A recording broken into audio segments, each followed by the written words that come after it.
बीरबल की स्वर्ग यात्रा। एक दिन शहंशाह अकबर नाई से अपनी हजामत बनवा रहे थे। तभी वह नाई अचानक शहंशाह अकबर की तारीफ करने लगता है। नाई ने कहा, जहां पनाह आप अपनी सल्तनत में सबका ख्याल रखते हैं, बच्चे बड़े गरीब लाचार आदि सबका। अकबर ने शुक्रिया किया। नाई ने फिर बोला, लेकिन जहां पनाह।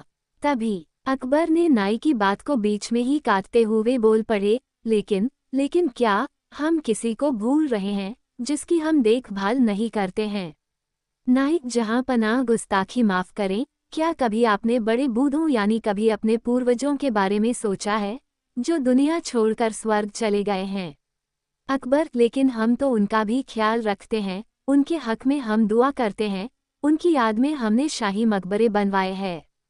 नाई, लेकिन जहां पनाह कभी आपने किसी को स्वर्ग भेजा है अपने पूर्वजों की खबर लेने के लिए, उन्हें किसी चीज की वहां जरूरत तो नहीं है।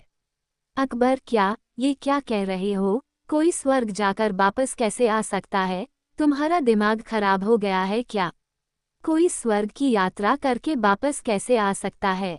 नाई, जहां पनाह मैं सच कह रहा हूँ, स्वर्ग की यात्रा करके वापस आ सकता है। मैं एक ऐसे योगी बाबा को जानता हूँ जो स्वर्ग भेजकर वापस बुला सकते हैं। बजीर अब्दुल्ला उनके भक्त हैं।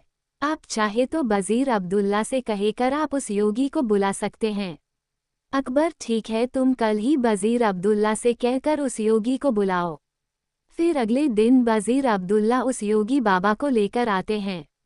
अकबर, बजीर अब्दुल्ला, क्या योगी बाबा दरबार में आ गए हैं। बजीर अब्दुल्ला, जी जहां पनाह वो दरबार के बाहर ही खड़े हैं, आपकी इजाज़त हो तो उन्हें बुलाया जाए। अकबर, जी बजीर अब्दुल्ला, उन्हें बुलाया जाए। योगीराज निरंजन बाबा दरबार में हाजिर होते हैं। योगीराज, अलख निरंजन, मेरा नाम योगी निरंजन बाबा है। अकबर, हमने सुना है योगी जी आप किसी को भी स्वर्ग भेजकर वापस बुला सकते हैं, ये बात सच है। योगीराज, हाँ, मैं किसी को भी स्वर्ग भेजकर वापस बुला सकता हूँ। अकबर, हमें भी अपने पूर्वजों के बारे में जानकारी चाहिए, वह स्वर्ग में कैसे रह रहे हैं, उन्हें वहाँ किसी चीज़ की ज़रूरत तो नहीं है। योगीराज, आप किसी भरोसेमंद इंसान को स्वर्ग भेज सकते हैं जो स्वर्ग के मुंह में न फंसकर वापस आ सके। वज़ीर अब्दुल्ला, जहां पनाह आप बीरबल को इस काम के लिए भेज दीजिए। बीरबल से ज़्यादा भरोसेमंद और कौन हो सकता है।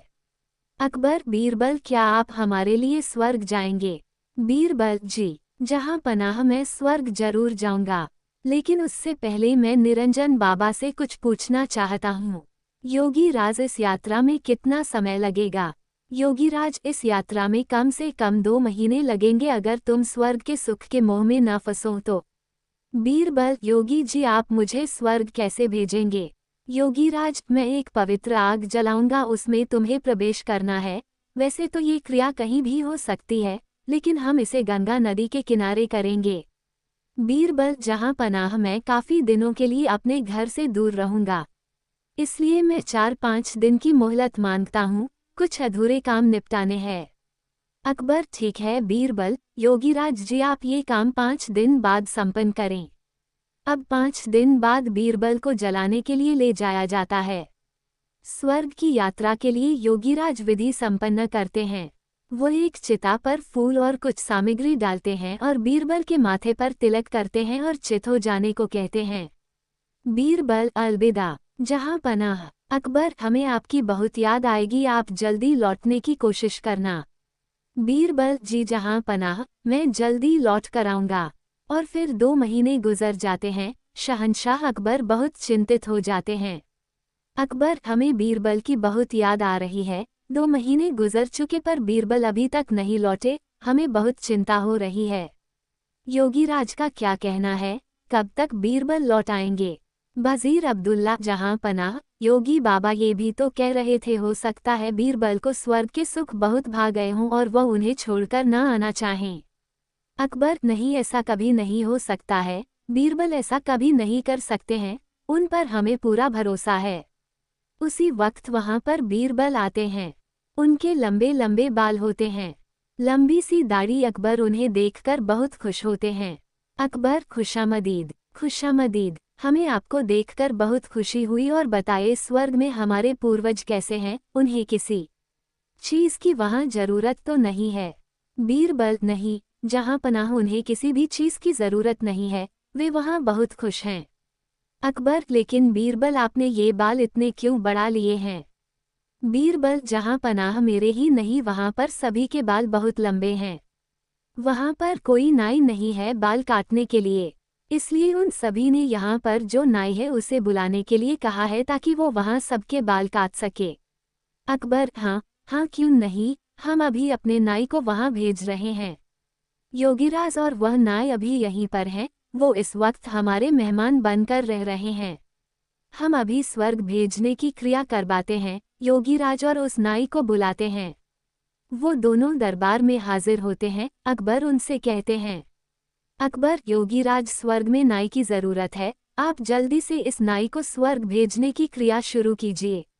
नाई अपने घुटनों पर गिरकर, जहां पनाह मुझे माफ कर दीजिए, मुझसे ये सब वजीर अब्दुल्ला ने करवाया था, क्योंकि वह बीरबल की शोहरत से जलते हैं और बीरबल को अपने रास्ते से हटाना चाहते थे, और ये बाबा भी पाखंडी है।